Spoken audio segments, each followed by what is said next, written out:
On the issue of blockchain and Bitcoin, I need to make it very clear here. The central bank has never made any statement, telling the public that they should not use Bitcoin or they should not use blockchain. It was just a caution because it's a new area. As we speak here, I have listened to a lot of presentations on blockchain. And with all humility, I keep still saying it, that we are all reading the internet, publications. Nobody here can tell me that he has implemented one distributed ledger or has his own blockchain working. We are all reading materials and we are interpreting it to the best of our knowledge. Why? Because we want to caution ourselves. Now, there are a lot of people in this country today that are holding Bitcoin and other currencies. And the question is, who regulates it? One of the number one concerns of the central bank is when it comes to consumer protection.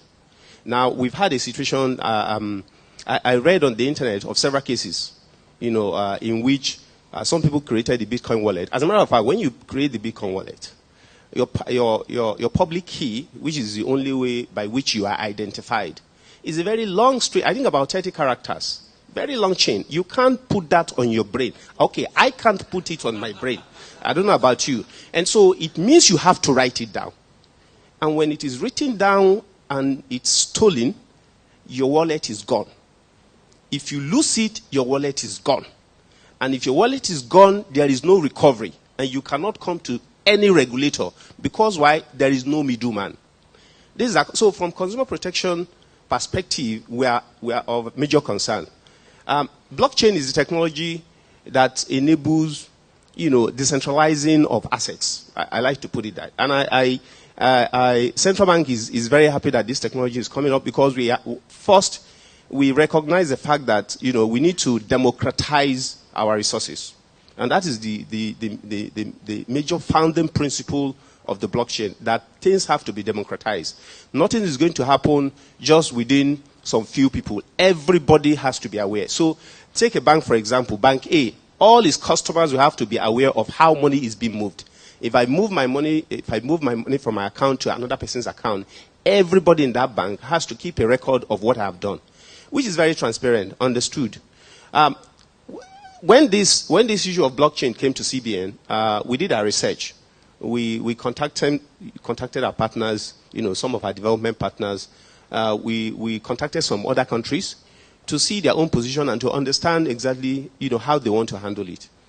And what we have done so far is to constitute a committee that is basically looking, at the various use cases. Central Bank has not set up a committee to look at how to stop the frauds or how to mitigate, the resultant or the derivatives of the blockchain. The committee basically is looking at the use cases. In which areas can it be used? And when you identify the various use cases, then you develop framework or guidelines to guide the participants. As a matter of fact, implementing cryptocurrency on blockchain is just one of the derivatives. It's just one of the use cases. Bitcoin is just one of the use cases of blockchain. There are several use cases. And a lot of people have actually said you can maintain, digital assets on blockchain, not necessarily currency. Yes, there had been public conception that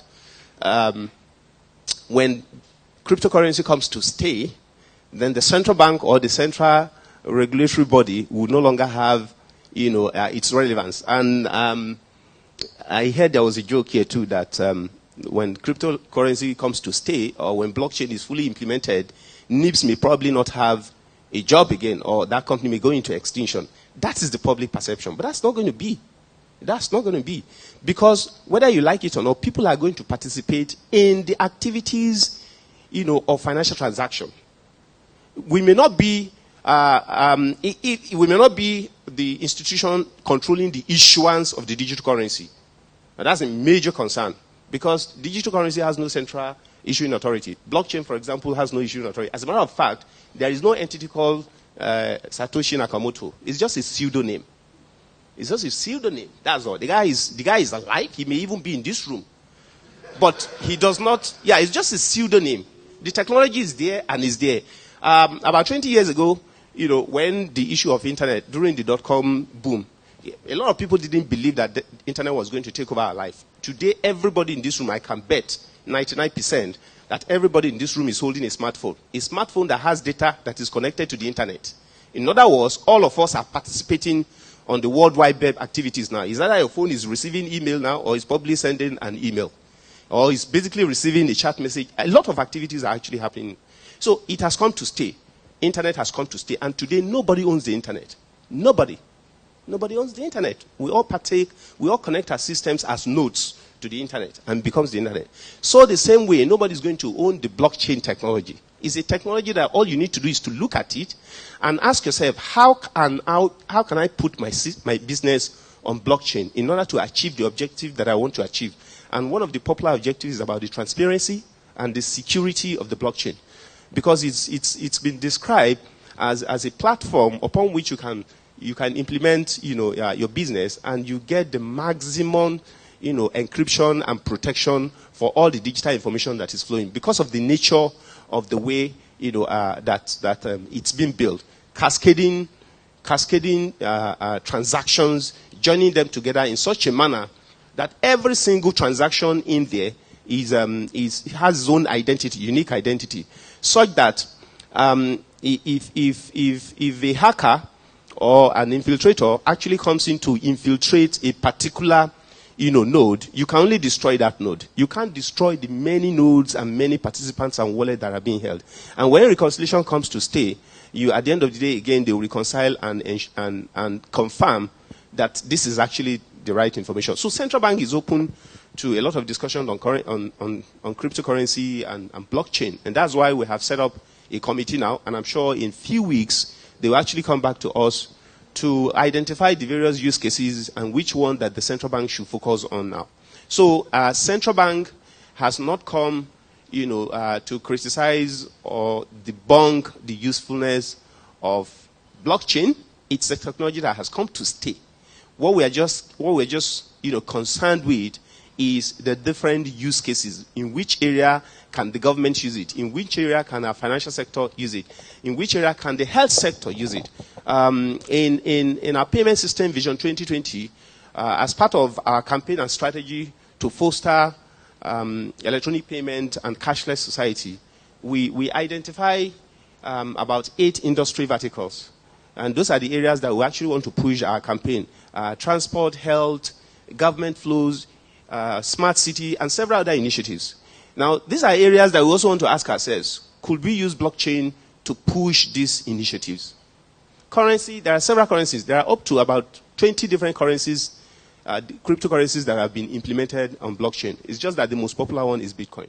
Like I said, what central bank has done is to set up a committee, an industry committee, not just central bank, but all the various stakeholders, to look at the various use cases. Use cases as to what kind of businesses, what kind of transactions, what kind of flows and agreements, assets that can be placed on blockchain. It is a technology that has come to stay.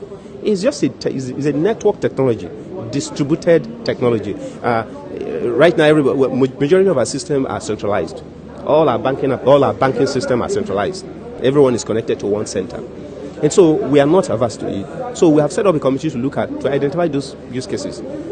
Central Bank of Nigeria is participating in a West African project called the West African Monetarism Zone Project, the WAMZ, in which the West African countries are looking at how they can do, trades within the zone, such that we use one unified currency. So it's a use case upon which we can, do that, and that's why the committee has been set up. We expect the committee to come out with a white paper that basically spells out the general view, and then secondly, a recommendation in terms of the various use cases. And then once we identify the use cases, then central bank will take each use case and put a guideline or a framework so that anybody who wants to use blockchain, with this particular use case, this is the guiding principle upon which all the participants will work together.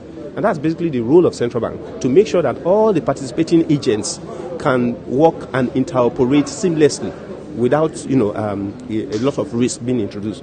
So that's what we expect out of the committee, and very soon the committees, will be done. Now, a lot of people have signified their interest, to be part of that committee, and that's why I've been meeting, quite a number of them to get their details so we can invite them to come and, join and help us enrich the discussion on a blockchain. We've also encouraged and sponsored another discussion on fintechs.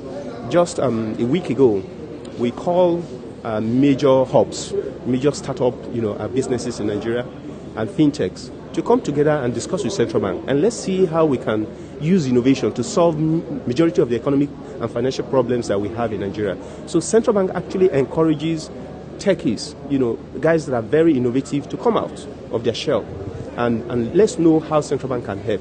If there are barriers in terms of regulation that is, stopping them from approaching us or from investing in some of the good initiatives that is happening, around the world, we are ready to discuss those barriers. If the regulation is too harsh, we are ready to discuss some of the controls, that they think is a barrier for them to come up. And that's why we had that discussion. So Central Bank is very open, knowing that whether we like it or not, blockchain has come to stay and is actually going to be, the future technology upon which financial transactions, happen.